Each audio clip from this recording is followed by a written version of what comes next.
Hello friends, I am Najmus Sahar, lecturer in Business Studies, Vishwamana PU College, Chitradurga. In last video, we have discussed the third chapter of your syllabus, that is Business Environment. In that, we have discussed about meaning, features, importance and different dimensions of business environment. And today's video, we are going to discuss the remaining part of our chapter, that is Economic Environment in India.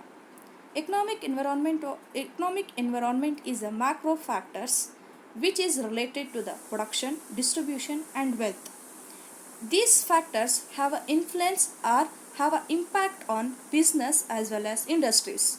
This includes stages of economic development, economic planning, economic policies, structure of economy, infrastructure of economy. Our Indian economy is steadily changing. It is going to changes day by day. The changes are witnessing in our economy. At the time of independence, our Indian economy depends majorly on agriculture and our Indian economy is rural economy. 70% of population are employed in agriculture and 80% of people are living in villages. And there are many problems like communicable diseases and irrational production and lack of technology. These are the problems our economy is witnessing. In order to overcome these problems, Government of India has initiated a policy, that is, as a part of economic reform, the Government of India announces new economic policy in July 1991. The main objective of new industrial policy was to promote liberalization, privatization and globalization. Government of India introduced the industrial policy in July 1991. The major highlights of these policies are as follows, that is, abolishing of licensing, dereservation, augmentation of production capacity, freedom in importing capital goods, reforms in small scale industries and disinvestment, etc. Let us discuss one by one the industrial policies of 1991. First one is abolishing of licensing. Under the new policy of 1991, compulsory licensing system was abolished. In other words, with the industrial reform, private players, that is the private companies were free to start a new venture or new business without taking any permission or without obtaining any license. However, licensing was remained for 6 industries. That is, license is compulsory for 6 industries. The industries like liquor, cigarette, defense equipment manufacturing, dangerous chemicals, industrial explosive and drugs and pharmaceutical. These industries require compulsory license. And remaining industries need not require any license. They can start their business. Second, dereservation. Dereservation here refers to the number of industries, the number of companies which were exclusively reserved for the public sector was reduced. Means the public sector industries were reduced and majority of and private sectors were allowed to undertake or start their business. The majority of industries with only 3 industries under exclusively superview of government, that is railway, atomic, mineral and atomic energies. Means dereservation here refers to the number of industries which are exclusively reserved for the public sector, that is government undertakings, has been reduced and the new private companies, the private industries were allowed to operate or start their business okay. And the 3 companies were exclusively reserved for government, which is railway, atomic and minerals and atomic energy. Next is augmentation of production capacity. Prior to this policy, that is 1991 policies, the industries had to obtain the permission from the government in order to produce or in order to expand their production. In order to increase their production, they have to take a permission from the government. But after the introduction of introduction of industrial policy of 1991, they need not to obtain any permission. They can expand their production, that is what scale of production they can expand it, and the size of the business can also be expanded based upon the demand in a market. Based upon the demand, they can increase or decrease their production. Next is freedom in importing capital goods. Under industrial policy, industries were permitted to import the capital goods. Capital goods are nothing but machineries, tools, or the goods which require huge investment. That is called as a capital goods. Okay, industries were permitted to import the capital goods from the foreign countries, and 100% FDI, foreign direct investment, was allowed in foreign capital. That is what you can easily import or export the goods and services. Next, reform in small scale industries. The next important point of industrial policy is reform in small scale industries. That means in India, small scale industries are defined based upon the maximum investment that allowed in unit, that were allowed in the business, small scale business. Okay, the investment level has been increased from 5 lakhs to 1 crore. The investment level was increased, okay, from 5 lakhs to 1 crore, and this encourages the development and modernization of the industries, and the number of products which were reserved for the SSI, that is small scale industries, has been considerably reduced. Next point is disinvestment. The process was carried out for many public sector enterprises. That is, increasing the share of asset of a public sector industries were sold to the private sector. Disinvestment is nothing but disinvest can be done in two ways. One is equity shares, and another is selling of the companies, public companies, to the private people, or private people are taking the shares of the company. That is, above 51% of the equity shares are invested by the private company. That is what disinvestment. Disinvestment means what? Disinvestment means what here? The process of disinvestment is carried out in many public sector enterprises. That is, increased shares of the asset of public sector was sold to the private sectors. It's nothing but here the public sector's assets, that is equity shares, are sold to the private companies. Our private companies can invest in public sector more than 51%. Okay, that is one way. Another way is the public sector which is continuously under loss, those public sectors were sold to the private sector. That is called as a disinvestment. Next, economic reforms of 1991. The new economic policy. We have three major policies, that is LPG: liberalization, privatization, globalization. Liberalization means what? Again industrial policy will come. Privatization means what? Disinvestment, 51%. If the investment is 51%, that is called as a government, that is public sector. If the equity investment is less than 51%, that is 50%, that is called as a private. Next is what? Globalization. That is nothing but international trade. This is the picture, you can see it. Next, liberalization.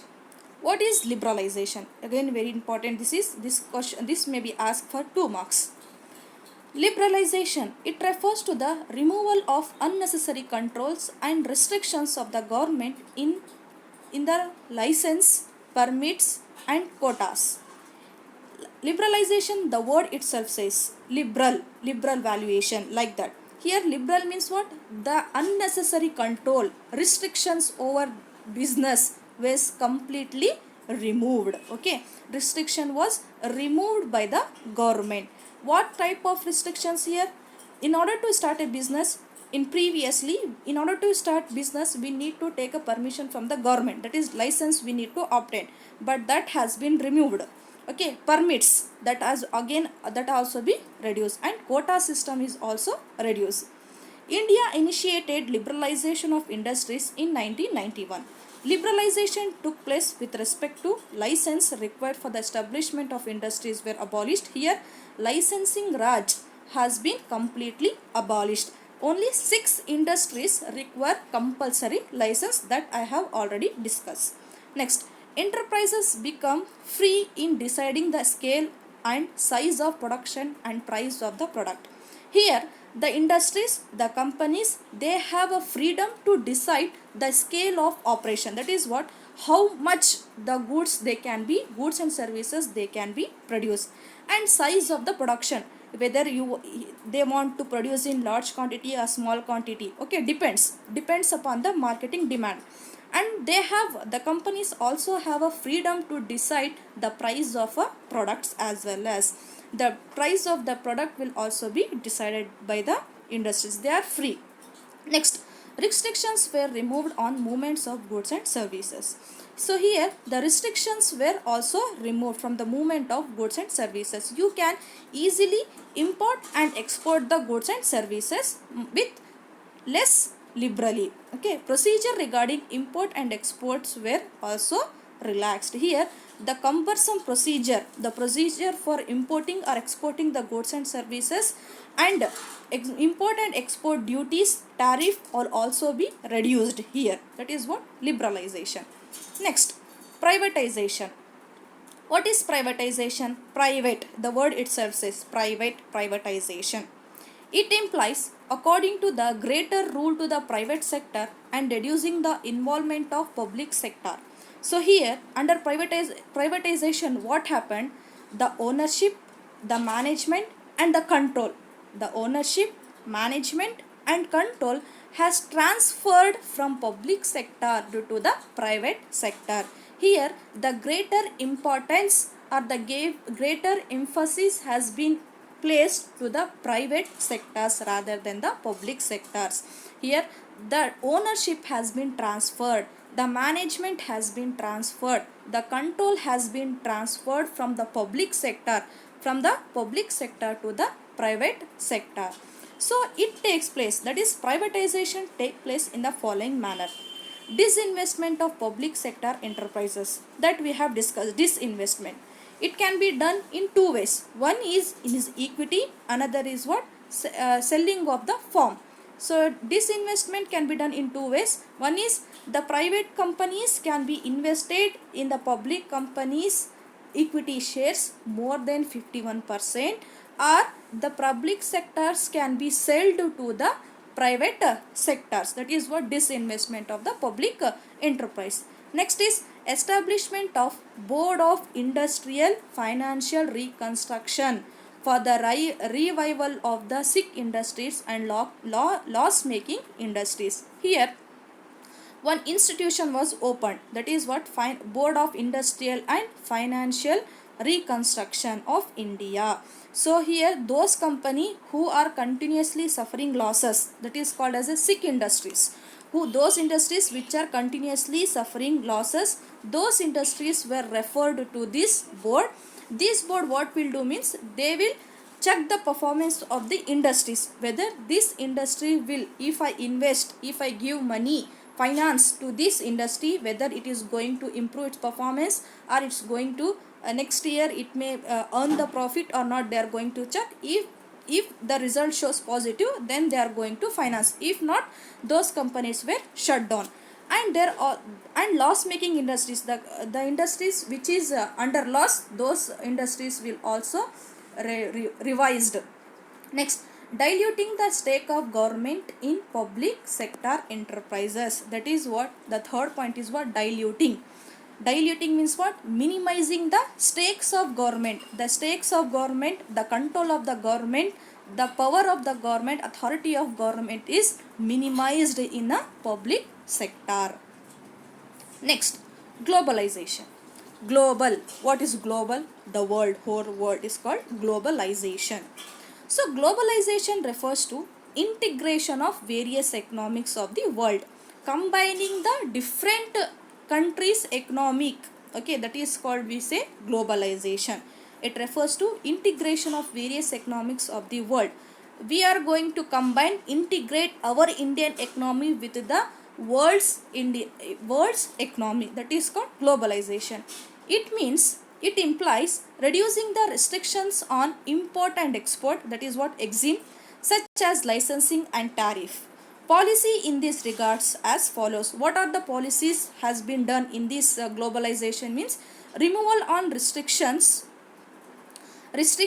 abolishing the government export duty, reducing import duty. That is nothing but removal on restrictions of import of the goods, whatever the goods you are importing from the foreign country, and the restrictions, whatever the procedures were there in order to import, those restrictions were removed. The control has been removed. Abolishing the export duties, and again, in order to export the duties, you have to pay some taxes like duties, customs, okay, tariff you have to pay. Those export duties also be abolished, or they have been minimized. Reducing the import duty, and import duty will also reduce. That here is the picture of globalization, global world. So in India is dealing with the different countries. Next, let us discuss the impact of government policies changes on the business and industries. What are the impact? What are the influences of the government policies changes on business and industries? First one is increasing competition. The first impact from the changes in policies are increasing competition. As a result of the industrial policy, such as relaxation of licensing policies, that is abolition of licensing, disinvestment, okay, reducing import and export duties, globalization, this leads to increasing in the competition. The huge competition is faced by the domestic companies, that is Indian companies. Due to the globalization, what happened? The other companies can easily start their business in India, that is other countries industry, okay, companies, they can start their business in India. This leads to increasing the competition for the domestic companies, that is what Indian companies has increased. Indian companies experienced competition in service sector, that is service industries, such as telecommunication, banking, insurance. That is what here overall basically, due to the introduction of liberalization and globalization, the competition has been increased. Many outside companies, that is foreign companies, are competing severely in domestic company, and domestic companies, Indian companies, are facing huge competition from the foreign companies. The competition is huge in case of service sector. Next point, more demanding customers are more demanding because of, due to this policy, because of well informed about the product, the customers are well informed of the availability of the product in the market, and with the increased competition, the choice of goods and services for the consumer has also increased. So here the customer or consumer getting varieties of goods and services in the market.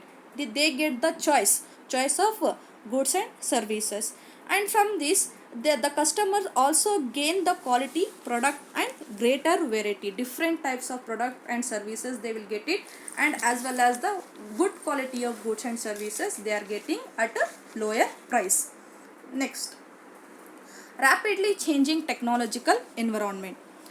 Due to the increased competition force, the firm developed new way to survive and grow in the market. So rapidly changing technological environment is nothing but, this point says, due to the competition, due to the huge competition, the firms, the business industries or business organization developing new ways, new methods, new manner in order to grow, in order to survive in the existing market.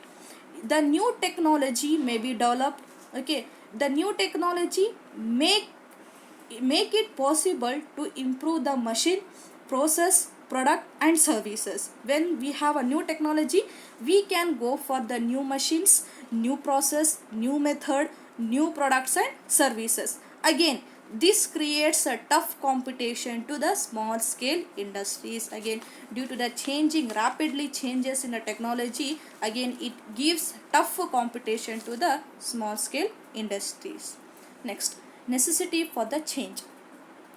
This point says, in prior to 1991, before 1991, pre to 1991 era, the firm could have to the firm have relatively stable policies and practice, constant policies, procedures and practices they are going to follow when before 1991. But after 1991, due to the globalization, the market has been changed, the market forces has been changed. So the market forces become turbulent, as a result of which the enterprises have to continuously modify their operation. Due to the liberalization and globalization, the market condition has been continuously changing, modifying. Due to these changes, it makes the industries to modify its performance or modify its operation according to the marketing forces, according to the conditions. They have to adopt their policies and operations. Next, need for developing human resources. So with the increased competition, with the new market condition, due to the improvement in technology and advancement of product, okay, due to the varieties of the same goods and services, different application of the improved technology, this demand for the skilled personnel, skilled and trained person, okay, and competent person has increased. This give rise to the development of human resources. Why the need arises for developing human resources means, due to the competition, due to the technological development, due to the advancement in technology and varieties of product, this leads to the skilled and competent person.